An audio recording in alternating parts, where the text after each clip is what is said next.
महिला सुरक्षा की दिशा में कदम बढ़ाते हुए राज्य महिला आयोग ने एक नया प्रस्ताव बनाया है जिसमें कई बिंदुओं को शामिल किया है और आयोग की तरफ से ये प्रस्ताव जो है ज़िलों में जिलाधिकारी को दिया गया है और आगे इस प्रस्ताव पर रणनीति कैसे काम करेगी इस पर मंथन हो रहा है।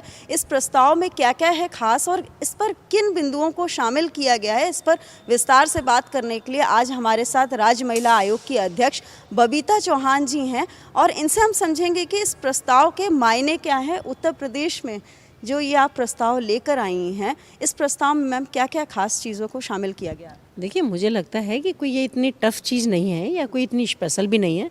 सिर्फ क्योंकि महिला आयोग की अध्यक्ष हूँ, महिला हूँ, तो निश्चित रूप से कि जो महिलाओं को सुदृढ़ बनाने में, उनको आत्मनिर्भर बनाने में, उनको सुरक्षित बनाने में जो मेरा रोल है, उसी के तहत ये थोड़ा-सा हमने डिसीज़न लिए हैं।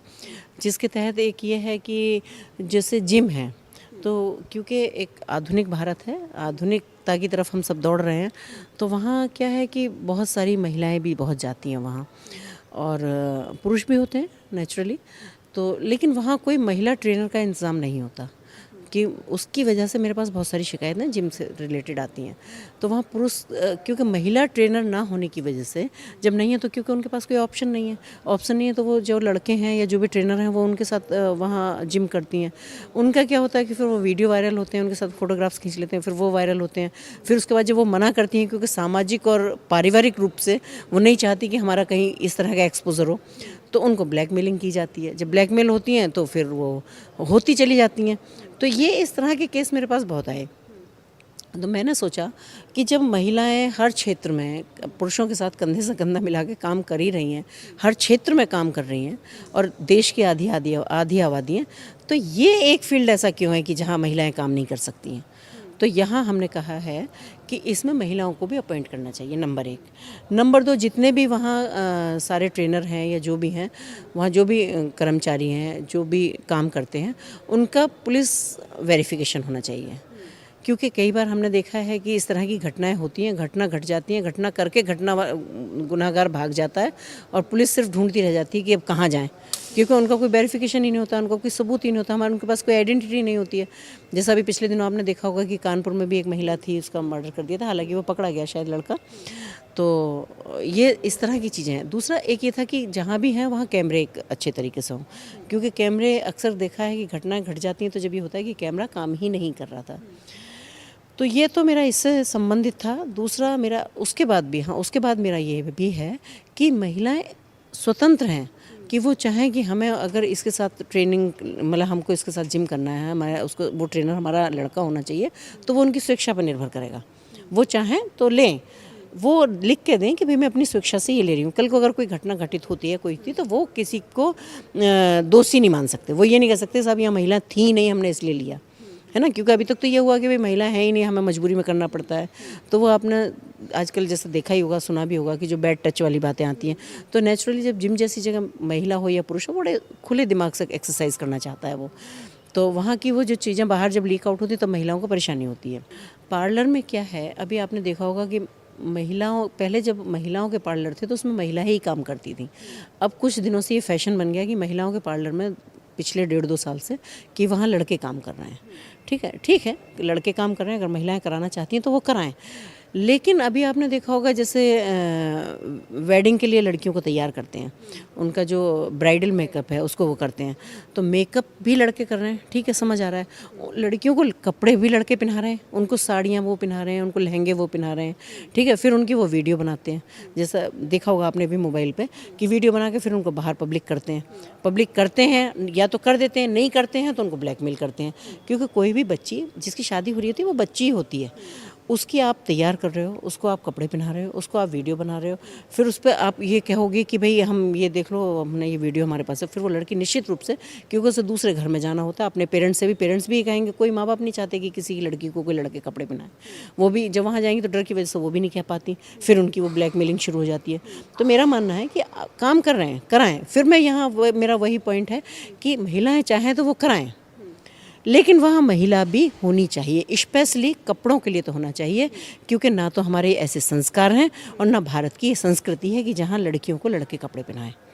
तो मेरा सिर्फ ये अनुरोध है कि वहाँ अगर लड़के हैं काम करें, मैं ये नहीं कह रही किसी की नौकरी छीन रही हूँ या किसी को कह रही नौकरी से निकाल दिया जाए, नहीं, लेकिन वहाँ महिलाओं की भी उपलब्धता होनी चाहिए।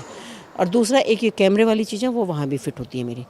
तीसरा था मेरा कि जो बुटीक है, बुटीक में आपने देखा होगा कि 90% टेलर जो होते हैं वो जेंट्स होते हैं। जब मेजरमेंट लेते हैं तो वो भी जेंट्स लेते हैं। और आपको पता है कि जब हम ड्रेस बनवाने जाते हैं, जब हम कपड़े सिलवाने जाते हैं तो मेजरमेंट कितना क्लोज होता है। जब मेजरमेंट इतना क्लोज होता है तो वहाँ भी वही बैड टच वाली स्थिति आती है। कितनी बच्चियाँ ऐसी होती हैं कि जो डर के मारे नहीं बताती घर में, कुछ महिलाएं ऐसी होती हैं जो ड्रेस देने के लिए जा रही हैं लेकिन वो मजबूरी में ये नहीं बताती क्योंकि कपड़े वो अच्छे सिल रहा है, नो डाउट पसंद आ रहे हैं उनको, लेकिन उनके पास कोई और ऑप्शन नहीं है कि वो किसी से ये कह सकें, तो घर वाले मना कर देंगे अगर ये सब चीज़ें होंगी।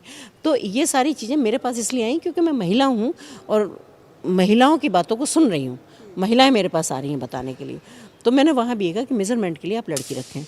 मेरा लेकिन यहाँ भी यही है, जो महिला चाहती है कि मुझे टेलर को ही मेज़रमेंट देना है तो वो अपनी खुशी से दे, बाध्यता नहीं है किसी चीज़ की, लेकिन वहाँ उपलब्ध होना चाहिए। क्योंकि अगर उसमें से 2-4 महिलाएं चाहती हैं कि भाई मैं टेलर को मेज़रमेंट दूंगी तो वो ले, लेकिन कुछ महिलाएं वहाँ ऐसी भी होंगी जो ये चाहती हैं कि हमारी महिला ही कोई मेज़रमेंट ले, या छोटी बच्चियाँ हैं वो चाहती हैं। तो मेरा सिर्फ ये छोटी छोटी चीज़ें हैं, जैसे बस है, स्कूल की बस है, स्कूल की बस में बच्चे बच्चियाँ दोनों सफ़र करते हैं। उसमें आपने देखा होगा कि आए दिन कंडक्टर, ड्राइवरों और इनकी तरफ से कुछ ना कुछ घटनाएं ऐसी होती रहती हैं। ये कोई नई चीज़ नहीं है, सब पढ़ते हैं, हम भी जानते हैं और आप भी जानते होंगे इन चीज़ों को।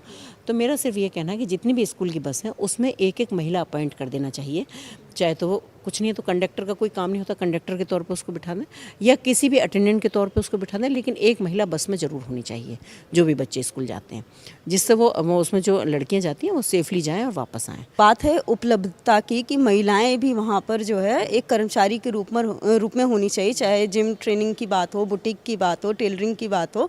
तो ये आप लोगों की तरफ से ये निर्देश है। मैम, ये जो निर्देश आपने दिए हैं इसका इम्प्लीमेंटेशन कैसे होगा? और इसमें 2 चीज़ें, महिलाओं की सुरक्षा की दृष्टि से भी और महिलाओं को रोजगार उपलब्ध कराने की दृष्टि से भी।